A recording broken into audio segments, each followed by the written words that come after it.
my fellow designers and creatives? Hope you're all doing well. Welcome back to another video in my mega product design course for beginners. Make sure to check out the entire playlist if you haven't checked it out. Link will be in the description. In this video, we're going to talk about app critiques or critiquing apps or the app critique round that you have in interviews. If you want to know more about how to do a portfolio round, I made a separate video on that. Link will be in the description again. So in simple terms, app critique basically means critiquing an app. It's sort of doing a heuristic evaluation of the app and showcasing your product thinking skills. Now, what I have here is a PDF or an ebook, which was published by Urban Company. And they recently went through a redesign and they're sharing 50 things that they learned when they did the redesign. Now, this is a free ebook which you can get for yourself, and I'll leave a link down below in the description for that as well, so you can check out the book anytime you want, probably after watching this tutorial. Now, before I go in and I talk about how I would critique this app, let's learn a little bit more about how the app critique rounds work and how you need to critique apps. Now, this is an article written by a designer from Razorpay, and Razorpay is a very big fintech company in India. And you can check out the entire article, and I usually don't refer articles online or watch YouTube videos online, but I was doing this app critique round for the very first time when I was interviewing for a very large company, and when I was looking for resources, I came across this article, and this article is probably one of the best articles that I've seen online explaining how an app critique round works and how you should do it. And I was able to pass the interview. The person who took my interview had worked in Google, Apple, and Facebook. So this person was a really smart designer, and I was able to have a very good discussion with her, and I cleared the interview. So that is the only reason I'm recommending this article, because it really helped me. So now let me put out a few pointers about how this round works and some things to keep in mind.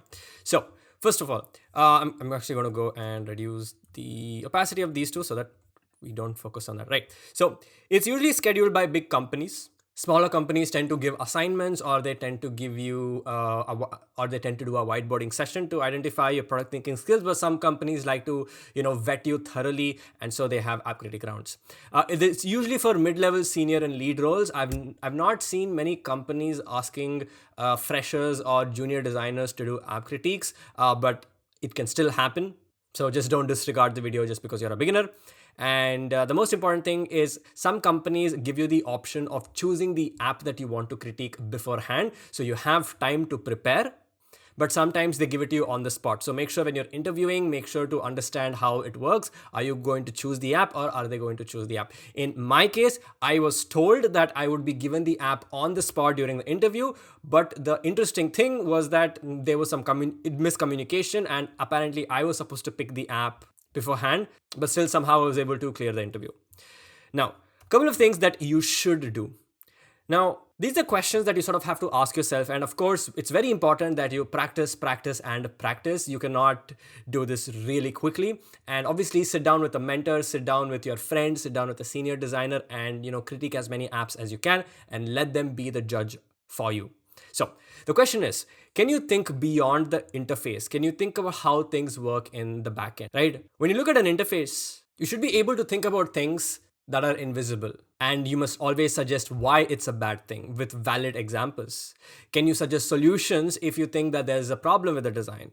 Can you tell what is right with the screen? It's very easy to say what is right with the screen because it looks and sounds very obvious, but it's really hard to tell what is wrong with the screen, and that's where your product thinking skills comes into picture. Can you think of edge cases, right? And can you think of solutions where how the particular product would have solved this edge cases? Or would this particular solution that they have designed solve an edge case that might appear, right? Talk about user flows. Talk about user intents, goals, and needs. And of course, this might sound super vague, but as I do go ahead and critique the designs myself, you're going to see how I would do it. Things that you're not supposed to do. This is very important. Don't just explain how the UI looks. The interviewer can see what you're showing. So don't go and say things like, so this is the search bar, and then I tapped on the search bar, and then I see a little list of list items, and then there's a CTA. Well, the interviewer can see that. So talk about things that they're not able to understand. Don't use really complex words and complex terminology. There's nothing wrong in doing it. It definitely makes you sound smart. But the problem is the moment you say things like that, the interviewer is going to counter question you and ask you to elaborate on that. And that's where you're going to face a problem if you don't really know what you're talking about. So make sure you just say things that you understand and don't try to sound really smart. Don't be vague. Like that's why it's in bold. Do not be vague. Because when you sound vague, it only means that you're just blabbering and you're not really giving concrete examples, concrete answers, which are very direct and easy to understand. Now, this is a personal tip of mine. Don't always pick a side, and what I'm trying to say is don't always say this is good or this is bad. Sometimes it can be in the gray area as well. Sometimes you may not have enough information to say whether this is a good or a bad decision. So talk about the advantages and disadvantages of that particular design decision. Okay, so with that being said, let's go ahead into the ebook and look at all of these 50 examples one by one. Okay, so before we get started, what I want to do is I want to put out a big disclaimer over here saying that, first of all, I don't have a lot of information about how the company runs. I don't know how the designers made design decisions. I don't have any data, and everything that I say is based on my personal opinion and my educated guess. So I'm not trying to put down these designers. I know all of these designers who work there, and I have a lot of respect for them, and I follow them as well on social media, and I've spoken to many of them as well. So I'm not here to make fun of them or make fun of this or try to shit upon them. I'm just here to provide my opinions, and I might be totally wrong because I don't really have a lot of information and research that they have to make these decisions. So I want to make sure that everybody understands that I'm just trying to explain certain points here, and I may be totally wrong because I don't know in what context the designers in that company made the design decisions.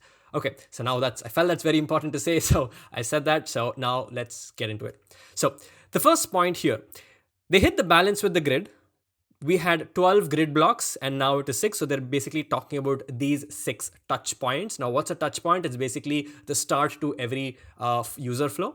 A heavy grid increases cognitive load and has poor memory retention. Again, 2 important words that you can add to your vocabulary. A compact grid makes decision making more straightforward and has better recall. Now, in theory, this makes a lot of sense because the more amount of options you give, the less likely you are to make a decision because you just have too many things to compare. Now, but again, my question here that I would think about is when users land on this app, they usually know what they want, right? It's very rare that somebody would come on to this app and then think about what they want. It's not like ordering food where you go to a food delivery app and decide what you want. Because in this case, you're coming here for a very specific reason and you already know what the reason is. So my question here would be, if we did have these 12 grid blocks, was it really a big problem? Because since I know, let's say I need to, get a plumber or a carpenter, I would probably tap on the search bar and then search for the professional myself. Would I actually go through this flow? So that's a question that I would have. Now, from a visual standpoint, yes, it makes a lot of sense to just have 6 because 12 can make it look really ugly and cluttered. But I think from a visual standpoint, 6 makes sense. So what I'm trying to do here is I'm not saying that this is good design or I'm not saying that this is bad design. This is definitely a better solution than having 12 from a visual standpoint. But I'm also trying to see if there was something wrong with having 12 grid blocks. And that's what you need to do when you're doing these app critique rounds. Just because they have a design doesn't mean that it's right, and it doesn't mean that you have to agree to it, because there could be so many layers when forming a design decision. Okay, let's move to number 2. Onboarding screens are redundant and harmful. They are the first blockers in your funnel. Most users install app with intent, which means that users know why they downloaded the app and they want to use the app. Get your users to the home screen as fast as possible. You will save significant drop-offs. What a drop-off basically means is people are in the middle of a user flow and they drop off because they couldn't complete the complete action. So now I don't know if this is the wrong screen or the right screen. This looks like the wrong screen because it has an X. Now the thing here is that I totally do not agree with this. I do agree that yes, onboarding screens are redundant, but some apps do really need it. And I'm going to give you a few examples over here. So for example, Loom, this is a food delivery app called as Allset, and then you have Revolut, which is a neobank. Now apps like Revolut are fintech banks and they have a lot of features and services. So sometimes users are interested to understand what services the app provides. So it's really important to have onboarding screens for certain apps. Now that's a call that you have to take. Now the other interesting thing that they've done here is they've combined the ability for you to immediately sign up or log in along with the onboarding screens. And now that is something that Urban Company also could have adopted. I don't really know the reason that they didn't do it, but I'm sure they have a valid reason for the design decision they took. But also you can think about this fact where you can still have onboarding screens, the carousel, as well as the login and sign up buttons to let the users move in if they're not interested in the login screens. Let's go to the third one.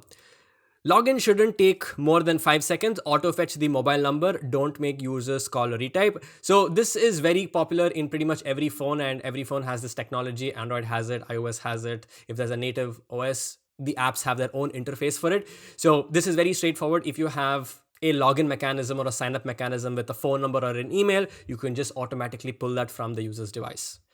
Okay. Number 4, prevent confusion by informing users actively when you take a call for them. So basically, certain times we take decisions and we perform certain actions for the user, and it's really important to let the users know what's happening, because transparency is of utmost importance, and that's how you enable trust with digital products. It's just like an app. The more transparent you are with, let's say, your boyfriend, girlfriend, mom, dad, friend, or whatever, you end up building trust with them because they're more transparent with you. Okay, let's move on. Number 5, you can control how users scan your UI with minor adjustments. We did that with our search bar.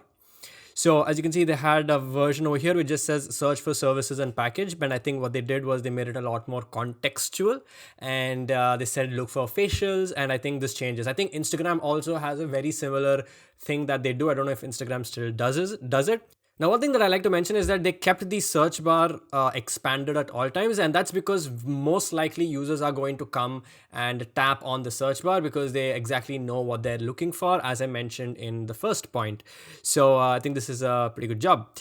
Great, and I think search bar is also a little bit bigger as the older one, and it also has a shadow, so that's also pretty good. Let's go to number 6. Make key CTAs within the user reach.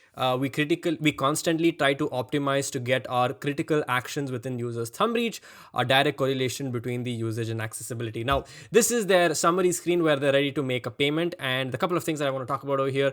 First of all, this pattern that they have is really interesting because it tells you every single thing that is an editable property. For example, the location, the time and duration, method of payment, and the price, right? So if you want to change, tapping on any of these is all within thumb's reach, so you can quickly change it if you have to. This is a very common pattern that I've seen in multiple apps.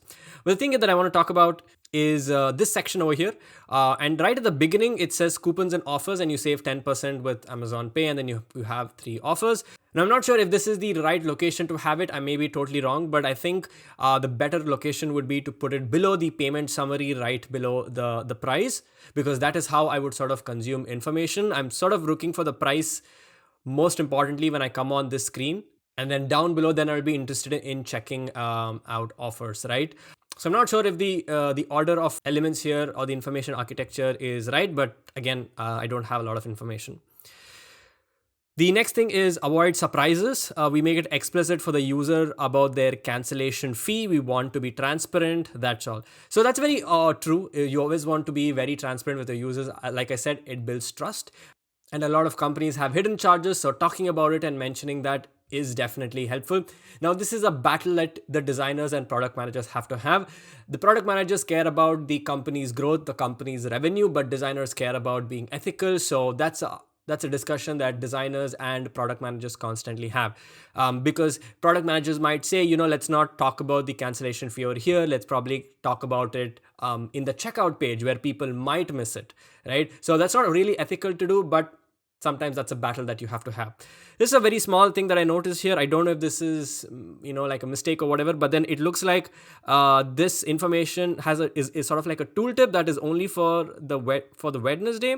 I don't know if that's the same for all of them or why this is inclined only to Wednesday number 1.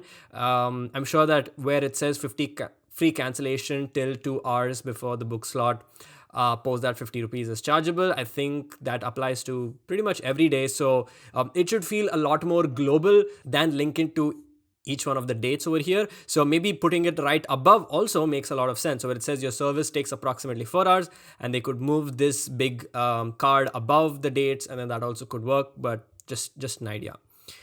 Let's go forward. Number 8, social proofing is the most impactful way to build trust. This is a very proved pattern that exists because people believe numbers, people believe validation from other people. So we found that the number of ratings and bookings in the user's locality significantly improved the platform trust. Now, what I'm curious to hear to understand is how did they know that it improved the platform trust? Did they do some sort of an A/B test? Did they get feedback from users? That's something very curious. And how did they make this decision that having these two data points, right? 4.62 rating reviews and then 128 bookings last week. How did they figure out that this was actually helpful? So I'm pretty curious to hear about that. Now, my other question here is this could have a negative impact as well, right? So let's say, for example, the number of bookings for some reason was very low. Maybe it was 10 or 20. Will that actually impact the users' mindset of actually buying this service, right? Because let's say they didn't even have this information, right? Users don't know how many times this was booked. They would just look at the ratings and then they would make a decision and say, hey, 4.62 is pretty good, I'm going to book it. But if it says 10 bookings last week, which is a very small number, would it change the user's behavior? So that's something that I'm very curious to see what thoughts they had on that. Because if having 10 bookings last week is going to negatively impact the conversions, then that's bad for the business. Now an interesting way to solve this would be to make this dynamic. And what that means is we always show 4.62 rating over here, but then you display or disclose this information of 128 bookings only if it passes a certain threshold. So for example, in backend, if the number of bookings increased from past, let's say 80 bookings, then the code would automatically display the value because 80 sounds like a big number and you hide it if it is less than 80. That's an interesting thing that could be an idea, but I don't know if Urban Company is doing that, but something to think about again. Number 9, keep CTAs explicit even when you think you don't need them. We have the best detail page open rates with a clear view detail CTA. So what they're trying to say here is they have the best details page open rates, right? So this is the catalog, and when you tap on it, you get the details page. And what they're trying to say here is they have the best open rate. So what an open rate basically means is the number of people who land on this page and how many people tap on it and then open the details page. So they're saying that they have the best details page when they have the view details CTA explicitly mentioned over here, right? Because honestly, these cards, they don't have drop shadows and they don't look like they're tappable. So I guess it does make sense to have this view details. Although it just makes sure that there are very less number of options in the screen. That's the drawback of having this design. Because this is a large screen, but if this was a very small Android screen, then you would probably just have 1.5 items, and that means you have to scroll quite a bit. So that's the disadvantage because you're adding this extra line and then it's taking up a lot of space. But I guess the good experience about this is that you get good open rates. Okay, let's move forward. Number 10. Carousel items have poor discovery after one swipe. Be conscious of your choice to use them in your UIs. Carousels are basically this we've seen pretty much on all apps, and most people don't swipe more than once, so please don't rely on carousels for the must discover items. I totally agree with this, but sometimes what I've seen is that if there is good communication about how many swipes there will be. So in this case, you can actually sort of vaguely see that there are, probably 3 or 4 cards. Then I think sometimes users are okay to check it out because they know that there are only 4 cards. And as a user, I don't mind checking out those 4 cards. But if you don't tell me how many cards are there, I might just do 1 or twice and then be done with it, right? Number 11, make money related decisions extremely simple for the user. Calculating the estimated savings for the user makes it easy for them to decide whether they want to buy a subscription or not. Okay, so I have a lot of comments on this particular screen. So to give some context, this screen basically appears once you have added an item to the cart. Okay, so let's say you purchased or a service for a haircut, you added that item to the cart, and now you're thrown on this thing where they are upselling this premium subscription, right? Now, what they're saying here is the most important information actually on the screen is actually given the least importance. And this is my personal opinion. Now, in order for them to look at this information and decide that they want to go for the plus subscription, they're trying to emphasize this information where they're saying that if you take the subscription, you will save 165 rupees on this order. And they're mentioning that here as well, right? But this information is pretty much getting very less emphasis because everything else is competing. So here, rather than saying 15% on every order just for 84 rupees extra, maybe they could contextualize it and make it dynamic, saying that buying a plus subscription will make you save 165 rupees on this order. Maybe that's an A/B test that they can run where this hero title can basically convey this information about saving 165. And then here in secondary text with less emphasis, they can say, you can save 15% on every order with just 84 rupees extra. So what I'm trying to say is if you interchange this, maybe this will increase in more conversions, because this is what is going to convince the user to buy the subscription, this 165 rupees that they're saving. Because people don't know what 84 extra means, and 84 extra sounds like extra money, and 15%, they don't know how much is 15%. But what they know is that they will save 165 because this is an absolute number. So maybe doing something like this can be beneficial. Now, there's another thing where they mentioned here that they've said bought 6 lakh plus times. Now, I don't know how they decided on 6 lakhs. I mean, even 1 lakh sounds like a significant number. So instead, because 6 lakh has no value, even saying 50,000 is a big number, even saying, 2 lakhs is a big number, maybe they could just say recommended, right? They would just say recommended or often bought or most popular and things like that, and probably get over with it. And the other thing they could do is they could give this card a little bit more emphasis than the 6-month one. Right now, both of these have the same emphasis, so maybe it could improve conversions and the company can generate more revenue. Now, another interesting thing that I've seen, which I also would do this as a designer, is that let's say I don't want to add this subscription to my cart, right? Now I can tap on the CTA to remove it. Now, if I don't want this, there is the CTA over here which says, no, I don't want this membership. And they've very conveniently put it over here because users are pretty much going to be focusing on the bottom area. And most often they're just going to click on proceed and they're not going to do anything over here. Right? Now, they could have had this CTA of continuing without membership down here as well. But at the moment you put it down here, users are now going to compare between the proceed CTA and the CTA where you don't want a membership, right? And there is a high chance that users might tap on the CTA and continue without the membership, right? So they very sneakily and conveniently put it over here, which I don't think is a bad user experience per se. So that's fine, but it definitely helps improve conversions over here. So that's something that I really like. Moving on to number 12, make the crucial things prominent, remove what's not required. We removed all the unnecessary stuff from our product, but the ones we kept got proper attention. Example, the subscription strip on the top of the home screen. So it says here that if you are a plus member, it says you have saved 1,299 rupees as a plus member.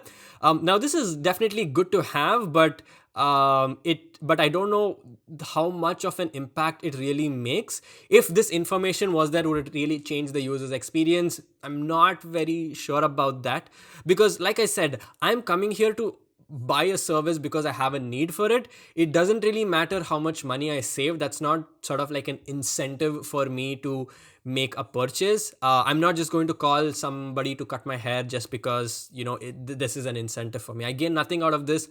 I call somebody to get a haircut only when I want a haircut, right? So this is obviously a good to have information.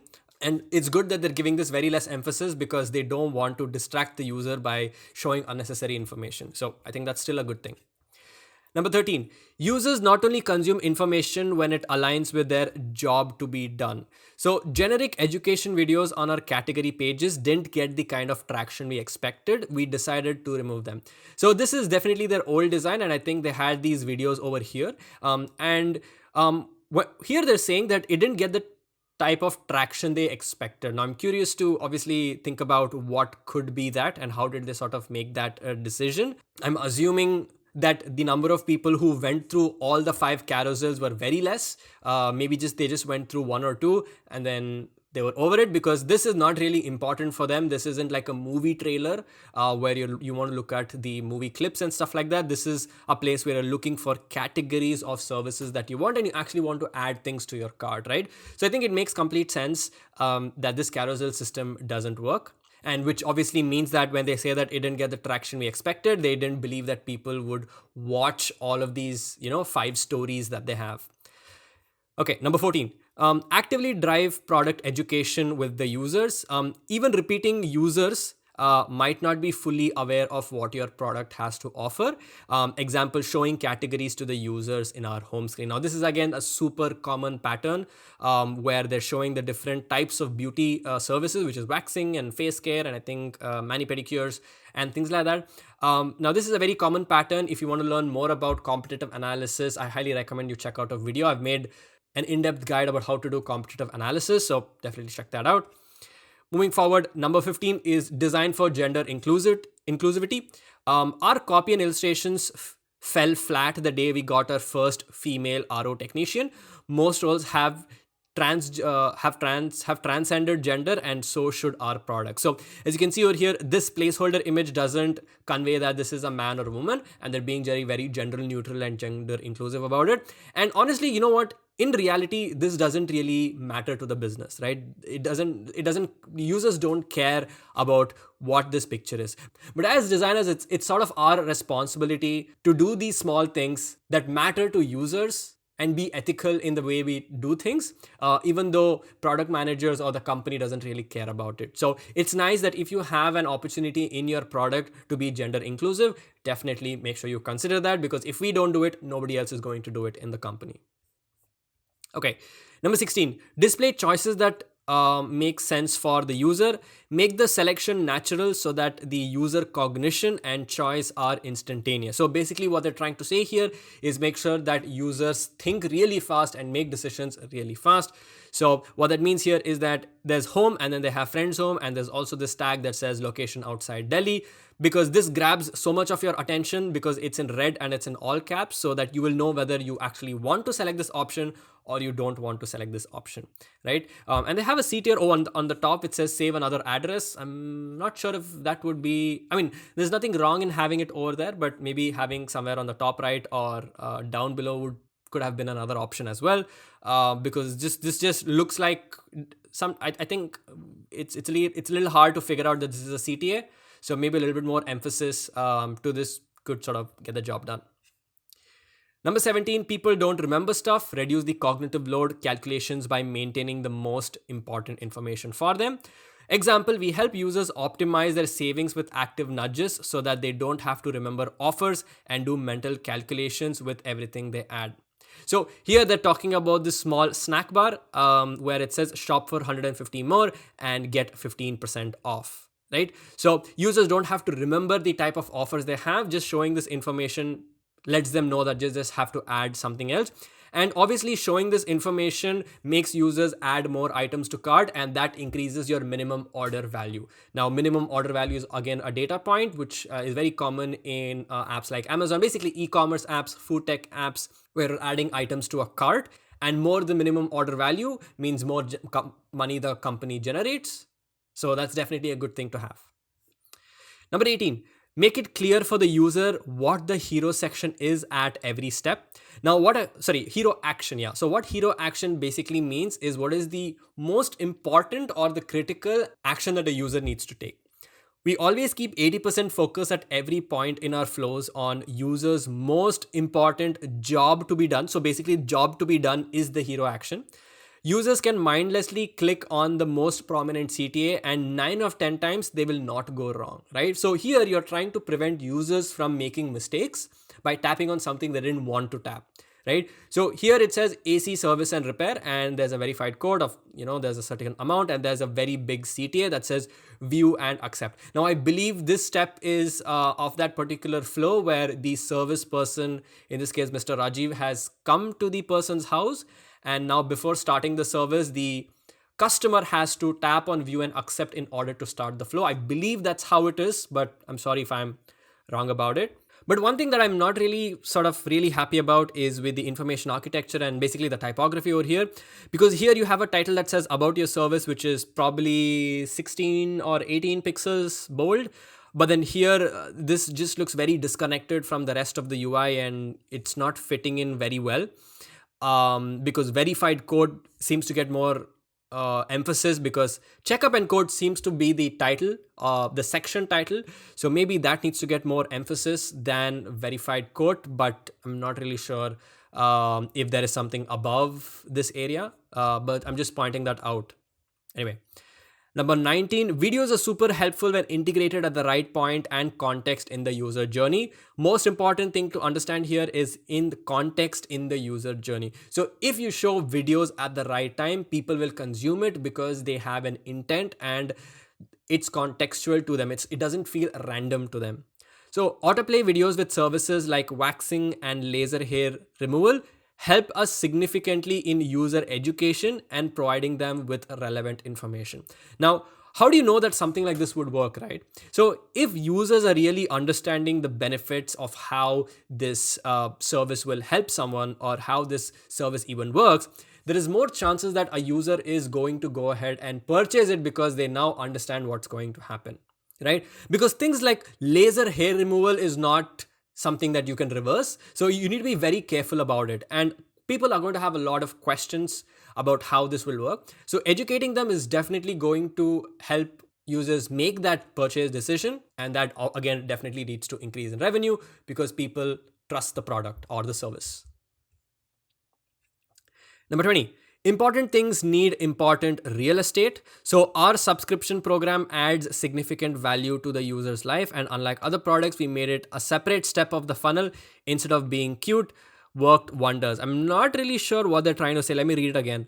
Our subscription program adds significant value to the user's life. And unlike other products, we made it a separate step in the funnel instead of being cute. I don't know what they mean when they say instead of being cute. But I think I already spoke about this, and I'm not quite sure what they're talking about over here. I'm just going to move forward.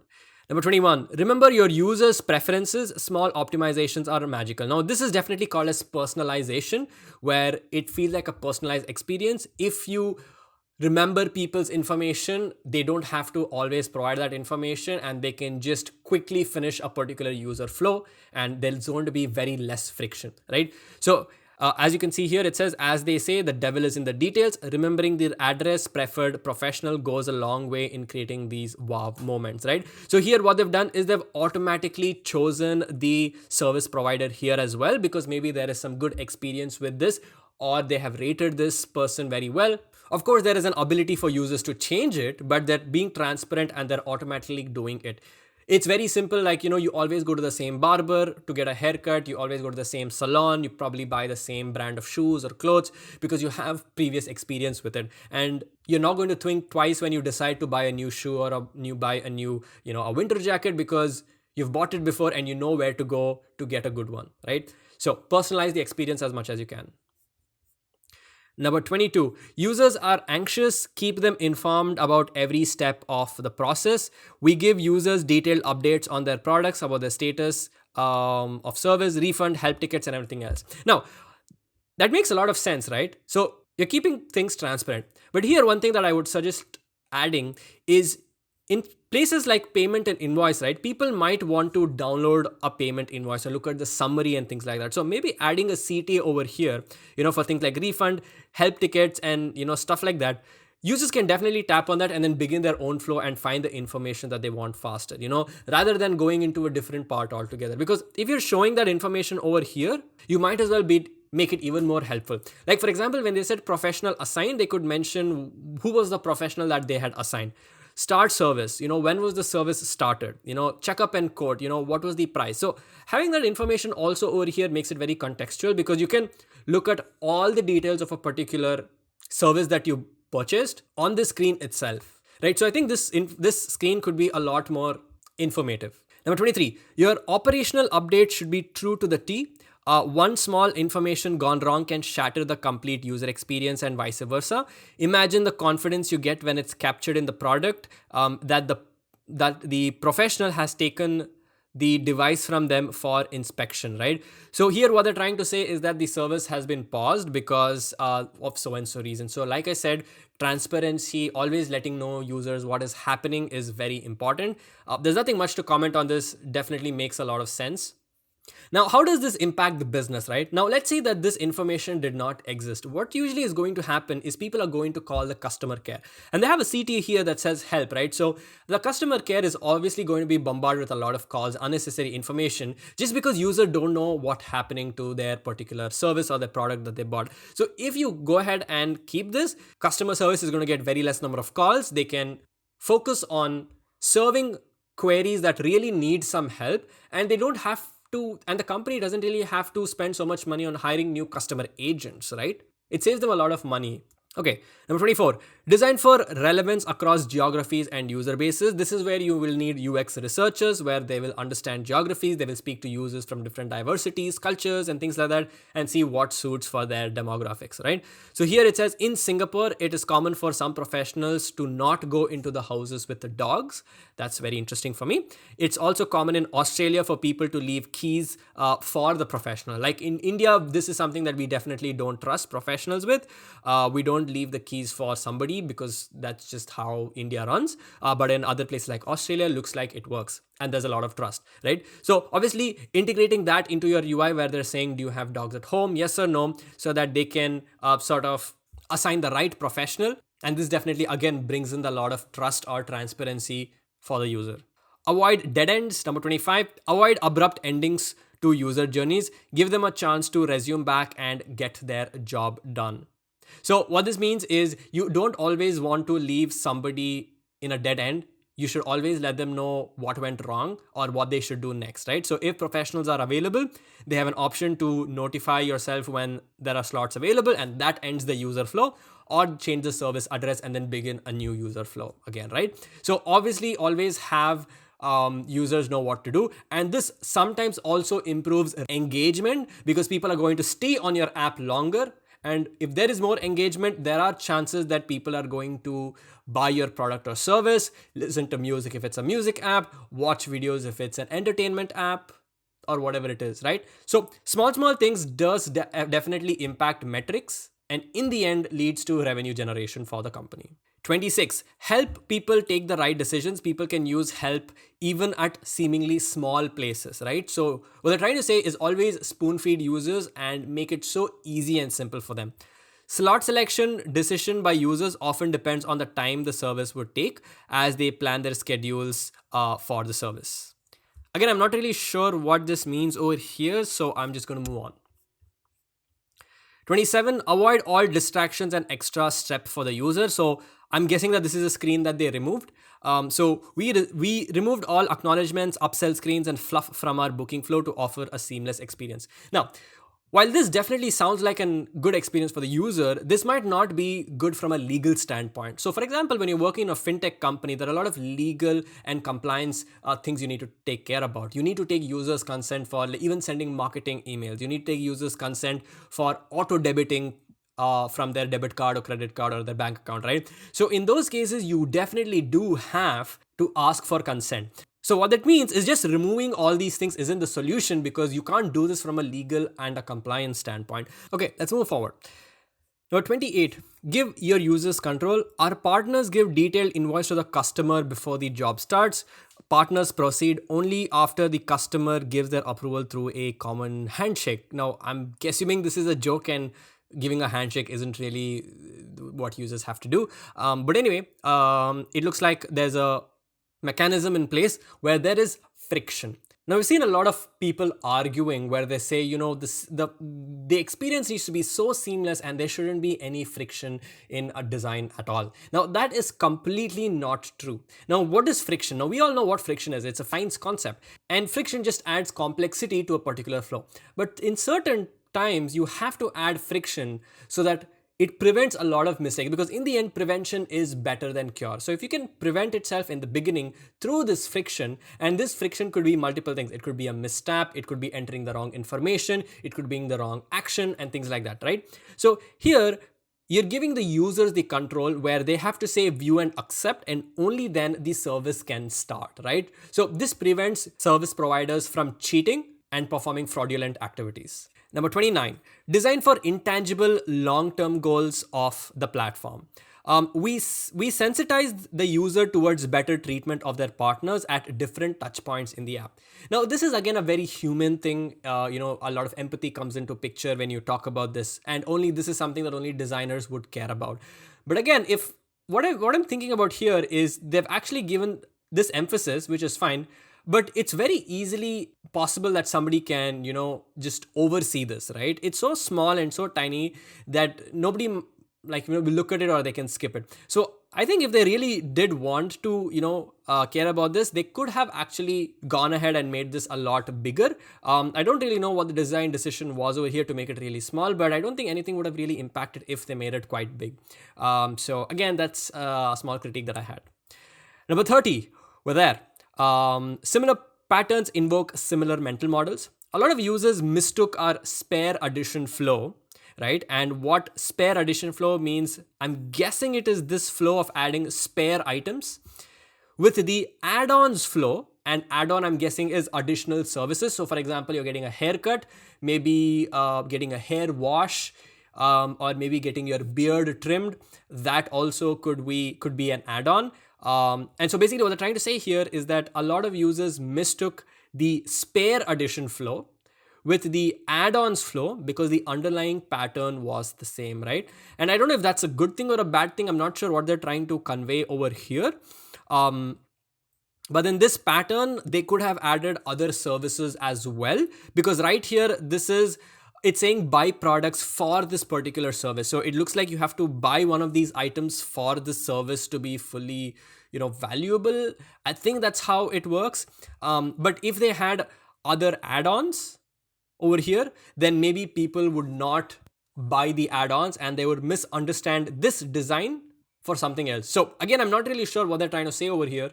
Not very sure what they are talking about here. I think I understand, but I just don't want to say something that I don't understand fully. But anyway, what we can talk about here is what is SKU. Now, SKU is a very common term that's used in the e-commerce, world. To give a simple example, let's say you sell chocolates and you have a particular chocolate bar, which has 6 different flavors. So each flavor of that chocolate bar becomes an SKU. So let's say one SKU is a chocolate bar, 10 grams of dark chocolate. Now, if you have a 20-gram dark chocolate bar, that becomes another SKU. So that's something to know about. Number 32. Users sometimes have to have use cases outside your catalog and they have to be served still. So we give our users a way to book service when they might have a custom use case outside our mentioned SKUs in handyman services. So this is very specific to their product. So I'm not going to talk about this in general, and I'm just going to move forward. Let's go to number 33. We have a lot more to cover. 50. Let's go. Make information digestible for the user.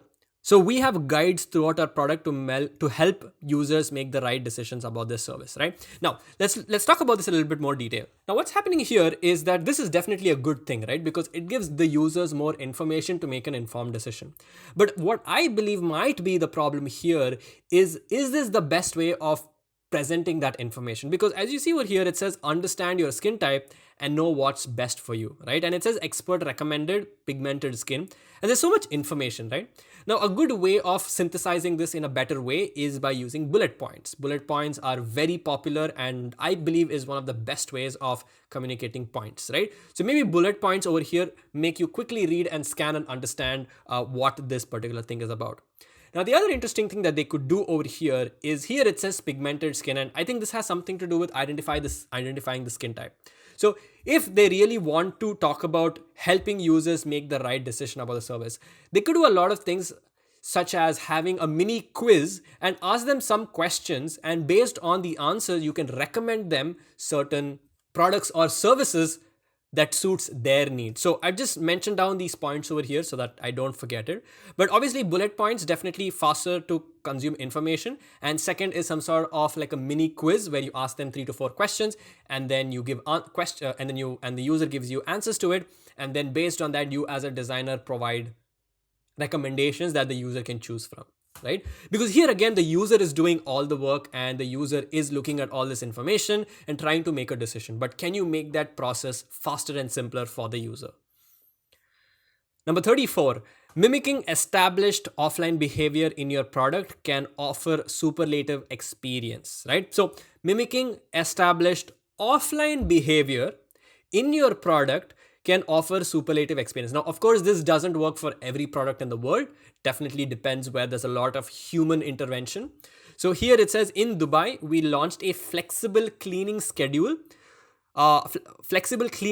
flow for our customers with the same professional. Okay, easy management from the app became the cherry on top, right? So here it almost, if I got this right, what they're trying to say here is that for this particular service, they are actually sending service partners or service providers over here, who customers already know with the same professional, right? So this is something very specific to urban company. It might not work in all apps, but I think that's a very good thing that they did. Number 35, vertical scrolling is the most natural behavior in mobile devices. We have organized our service SKUs in vertically stacked sections. The user can jump between sections with easily accessible menu. So this floating action button is again a very common pattern. We've seen that in hundreds of apps already. And this encourage cross-section discovery in the cart as the user scrolls. So basically, when you have a long list of items, having this can easily help you navigate, right? So they're focusing on fixing navigation. Now, if you remember about the problem that I spoke about earlier, where if this is a very small screen, you just might see one and a half or two items max, and that increases your scrolling. So definitely having this makes you scroll and jump between sections a lot faster. So if this is something that your app can benefit from, definitely have it. 36, elements that appear after delay get more attention. We did an experiment of adding a 2-second delay in rendering the feedback widget, and this gives us better results than preloading it. So what they basically did here is that on this particular screen, after 2 seconds, they would bring about this thing, because this would then grab the user's attention because something new popped on the screen, and there's more likely that users would tap on it. Because if they had just preloaded it, then maybe users would not look at it as a new item and maybe just oversee it. I don't know. So maybe they did an A/B test and they figured out that, having this 2-second delay led to better conversions. Now, another interesting thing that I want to talk about here is this top section, where you have a cross icon and then you have a plus icon as well, which looks a little weird, to be very honest, because there's a cross and a plus. It's a little unclear as to what the cross does, and it's a little unclear as to what the plus does. So maybe what they could have done is they could have made this look more like a button and added even a label. So I don't know what this plus does. Does it add? I don't know what it does. So maybe having text label along with the icon and maybe making it into a pill or some sort of a button would be a little better of an experience, in my opinion. 37, subtle signifiers don't work for all scenarios. Sometimes they need to be stronger. Now, there's a concept called affordances and signifiers. I highly recommend you read about it online. It's very important, as it's basic terminology that you as a product designer should know. So strong visual emphasis when there is mandatory action needed from the partner. So basically what they're trying to do here is they're saying that you cannot do jobs that are blocked, because you need to sort of complete some sort of a training, and for that you have to watch a video. Now that makes a lot of sense, but what's confusing here to me is a couple of things here. So it says 2 weekend jobs done, okay, and all of this is red. So the moment I see red, I'm sort of connecting this section with the number 2. I don't know if there is a connection between them, but it looks like because all of them are red, it's somewhat related. If it is not related, then this should be probably some other color.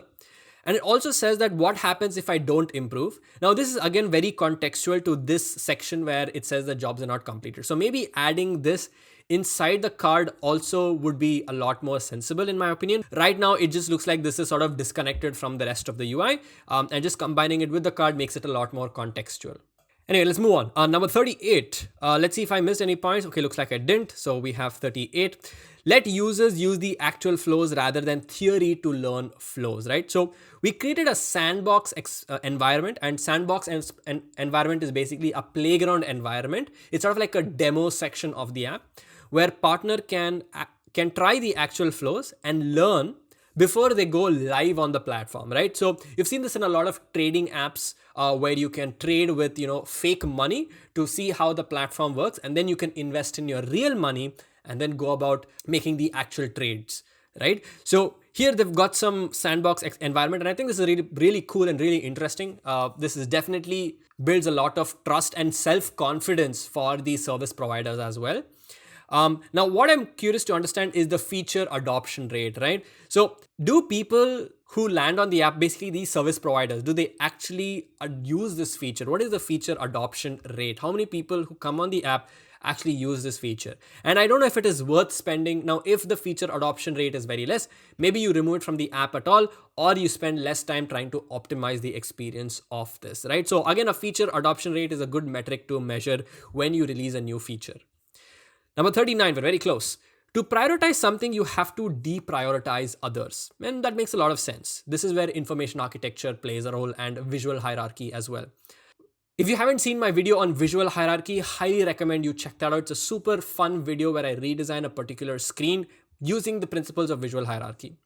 We prioritize jobs that have an early expiry over those which didn't. So obviously this makes a lot of sense, where this basically job is closed because that's today, and then the other ones are tomorrow and day after or whatever. And this is again 3 p.m. while the other one is at 6 p.m. So this definitely makes a lot of sense. But what I think could have been improved from a visual standpoint is a couple of things here.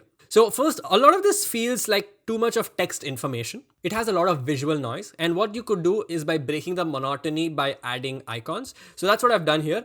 Actually, I should be adding this icon over here and then this icon over here. Right. So basically this breaks a visual hierarchy, and it's a lot easier to scan and consume. And the most important information is not exclusive. The most important information that you have 7 minutes left to perform this. So which means you need to be there on time. So I think showing that information with a lot more emphasis is more important than saying that it's exclusive. I understand that it's important to mention this data point, but this could have probably moved over to the side as I've done over here, and focus on the fact that 7.53 minutes is left. Okay. Number 40. Educate the user in their real environment. People forget things. This again is very contextual to this particular app. So instead of training partners using messages or voices, we train them on their first run. Makes a lot of sense, but again, very much specific for this particular app. So I'm going to move on. Number 41. Loss aversion works better when accompanied with relevant information. Again, loss aversion, a very fundamental psychological concept. We show a cumulative summary of the missed jobs by partners in the last 7 days to drive better acceptance rate, right? So here, acceptance rate is their metric. And that's again, something that's really important. So let me explain what's happening here from a business standpoint as well. Now, what does loss aversion mean? So in simple examples, you can obviously Google it, but loss aversion means, let me give you an example. Now, let's say that you lost $100. Now that might be a very big sum of money if you had $200 in your wallet, right? But if you lost 100 rupees when you had $10,000 in your wallet, for example, $100 doesn't seem like a big number, right? But $100 looks big when you just had $200 because you're pretty much losing 50% of your income. So what's happening here is that when a customer asks for a service, it has to be accepted by the service provider. And that's very much similar to how cabs work, right? So if you book a cab, the cab driver has to accept your request, and then he or she comes to your location, right? So what they've done here is they've said that it works better when accompanied with relevant information, and they have done a cumulative summary. So when you see that it says jobs missed worth 8,000 rupees, it sounds like a big sum, because you are combining all the jobs that they chose not to accept or jobs that they missed and make it sound like a big deal. And what this does, it sort of motivates the user, and in this case, it's the service provider, to actually take the job seriously, because they can see that they're losing out on such a significant amount of money, right? And this definitely has a very big impact on the business, because let me tell you what's going to happen here. If the service providers are going to accept more, and what I'm going to say is if the acceptance rate is high, that means that customers are going to get trust that they will obviously get a service provider assigned, and they will come to the app again and again for the service. Let me give you a real example.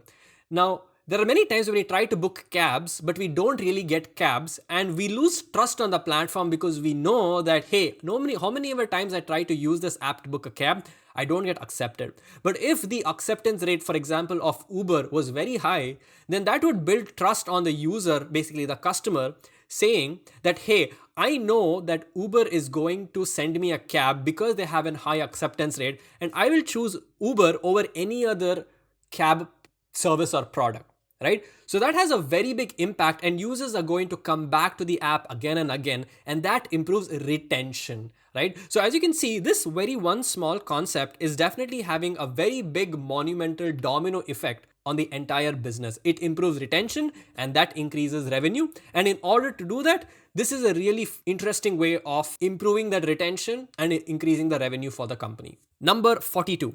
Help users make decisions by prioritizing relevant information. So we prioritize relevant information on new jobs to help partners make quick and right decisions. There's nothing great to talk about over here, so I'm just going to leave that as it is. 43, leverage technology to make your user's life easier. We removed a redundant step from the partner's delivery flow by using real-time location tracking. So here it says the location is verified and the start job OTP is not really required. So ideally, if there was a situation where the user had to provide an OTP and the service provider actually, enters that OTP, it's a lot of friction which can be removed by automatically verifying the location of the user. So they use technology over here. So again, this is definitely something that makes the process smoother and faster. So I think this is a good one. Number 44, we're almost there. Use empty states to educate or communicate with the user. So at the start of every month, we use earnings empty template to communicate tips on how the partner can earn more, right? Now, what I see here is a modal sheet where it says, greet your customers. Partners who do before starting the job are 50% more likely to be tipped. Now, this is a very good tip, to be very honest. Like if you're a very good person, the customer who is impressed with your service is going to tip you. And what that does, it makes the service provider very happy, and the service provider is going to come on the platform and continue to accept more jobs, right? Because they're getting good money and tips out of it. Now, one thing that I would think about here is this the best way to inform the user? Now, showing this modal over here at the start of every month is cool, but I think it needs to be persistently placed somewhere all the time so that users can see it. And I'll give you an example of that. So what I have here is a screenshot from my YouTube studio, and I have some metrics over here. So what it says here is that my channel's view count was slightly higher than usual in the last 28 days. So this information is always persistent and I can see it at all times.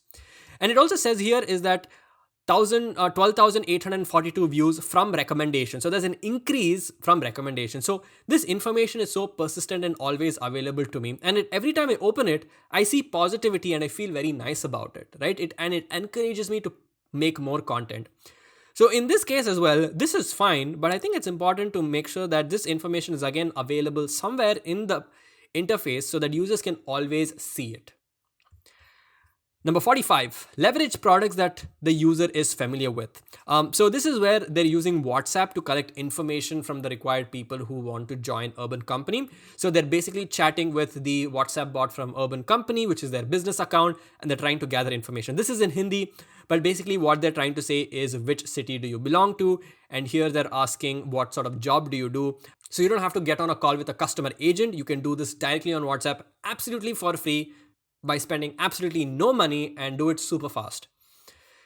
Number 46, avoid using tabs for equally important information. I don't know if this is the right decision or the wrong decision. I don't know if this is the old design or the new design, but it says that we use tabs for content that are related and at the same level and contain content that is distinct from other tabs in a set, right? So they're just trying to explain how to use tabs. And here they've split tabs from all to purchases, recharges, and penalties so that you can easily track and find the information that you're looking for. So the key user objective here is to enable the user to find what they're looking for, right? So that's about it.